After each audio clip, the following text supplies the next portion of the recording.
everybody, this is Donnie from ADEX Clubs. Today's workout's going to be comprised of 2 exercises. We're going to do the front swing, we're going to change the weight on the club, and we're going to go into one-handed halos. So check it out.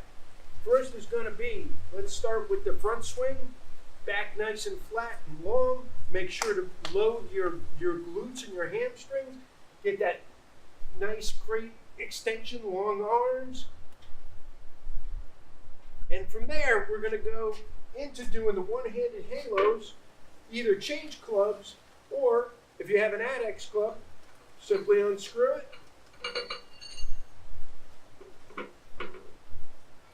Take it apart. I'm lowering it by 10 pounds.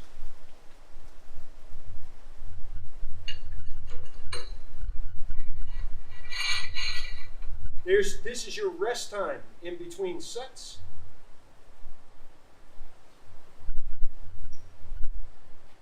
And boom, go right into one-handed halos.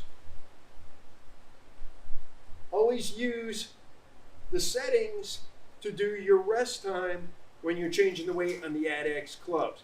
If you don't have ADEX clubs, you need to get yourself more clubs so you can have different weight clubs to perform different exercises. Anyway, until next time, peace.